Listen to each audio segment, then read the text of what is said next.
पर boycott Maldives trend कर रहा है। उसके साथ ही लक्षद्वीप भी सोशल मीडिया पर छाया हुआ है। पीएम मोदी के लक्षद्वीप दौरे से मालदीव को मिर्ची क्यों लग रही है? इसका वहाँ की सियासत और चीन से भी गहरा संबंध है। पीएम मोदी के लक्षद्वीप दौरे से मालदीव क्यों चिढ़ गया? ये जानने से पहले ये देखिए कि मालदीव की एक मंत्री मरियम शिवना ने पीएम मोदी के लिए क्या कहा। मरियम ने नरेंद्र मोदी के लिए जोकर और इजराइल की कठपुतली जैसे शब्दों का इस्तेमाल किया। मरियम ने पीएम मोदी की तस्वीर पर लिखा, ये क्या जोकर है? इजराइल की कठपुतली मिनिस्टर नरेंद्र गोताखोर लाइफ जैकेट के साथ। हालांकि यूजर्स के कड़े रिएक्शंस के बाद ये पोस्ट एक्स से हटा लिया गया। मालदीव के नेताओं की भाषा पर भारतीयों के साथ साथ अब वहां के पूर्व राष्ट्रपति मोहम्मद नशीद ने भी विरोध किया। मोहम्मद नशीद ने अपने ट्वीट में लिखा कि मालदीव सरकार की एक प्रतिनिधि मरियम शिवना कितनी भयावह भाषा बोल रही हैं, वो भी एक ऐसे खास सहयोगी देश के लिए जिससे संबंध मालदीव की सुरक्षा और समृद्धि के लिए जरूरी है। मुइज्जू सरकार को इन टिप्पणियों से खुद को दूर रखना चाहिए और भारत को साफ मैसेज देना चाहिए कि वो इस तरह की नीति को प्रतिबिंबित नहीं करते हैं। मोहम्मद नशीद को अब भारत की तरफ से झुकाव रखने वाले नेता के तौर पर जाना जाता है।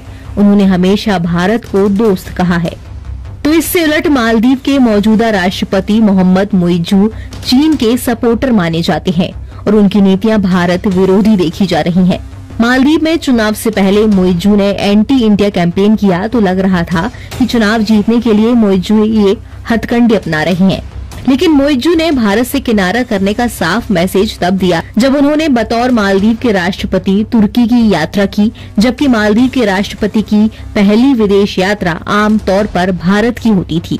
इतना ही नहीं, मुइज्जू ने अपनी दूसरी विदेश यात्रा के लिए चीन को चुना, जिसके बाद से भारत के प्रधानमंत्री की लक्षद्वीप की यात्रा को मालदीव को करारा जवाब देने से जोड़ा गया।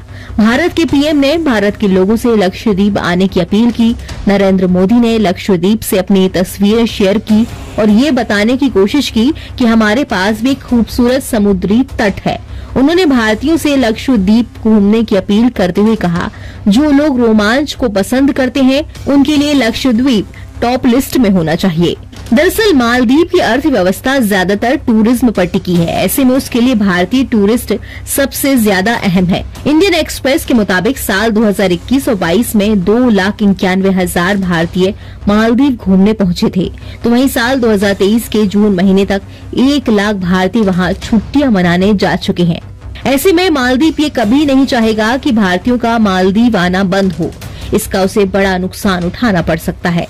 इसलिए पीएम मोदी के लक्षद्वीप दौरे से मालदीव चिढ़ गया है, क्योंकि इस दौरे से ये तो साफ है कि भारत इंडियंस की पसंद मालदीव को लक्षद्वीप से रिप्लेस करने की सोच रहा है। भारत का लक्षद्वीप मालदीव के नॉर्थ हिस्से पर है, जो उतना ही खूबसूरत और प्राकृतिक सौंदर्य से भरा हुआ है। दरअसल खेल सारा हिंद महासागर का है। भारत के नीचे दक्षिणी दिशा वाला समुद्री हिस्सा हिंद महासागर कहलाता है। चीन की इस पर कई दशकों से नजर है। भारत की घेराबंदी के लिए वो यहाँ स्ट्रिंग ऑफ पर्ल्स को लगातार विकसित कर रहा है, तो जवाब में भारत भी नेकलेस ऑफ डायमंड पर काम कर रहा है। इसी लिहाज से हिंद प्रशांत के बीचों बीच बसने वाले छोटे से देश जैसे मालदीव को चीन अपने पाले में लेने की कोशिश में है, ताकि इस क्षेत्र में वो अपना प्रभाव बढ़ा सके और भारत को घेर सके। तो चीन की तरफ झुकाव रखने वाली मालदीव की इस वर्तमान सरकार को भारत ने भी एक मैसेज दे दिया कि अगर भारतीय मालदीव आना छोड़ दें तो मालदीव का क्या होगा, क्योंकि हमारे पास भी खुद का एक खूबसूरत आइलैंड है, समुद्री तट लक्षद्वीप। हंगामा टाइम्स की तमाम खबरों को देखने के लिए हंगामा टाइम्स को सब्सक्राइब कर लीजिए और बेल आइकन दबा लीजिए। अगर आपको ये वीडियो अच्छा लगा हो तो लाइक बटन प्रेस कर अपनी प्रतिक्रिया हमारे कमेंट बॉक्स में देना मत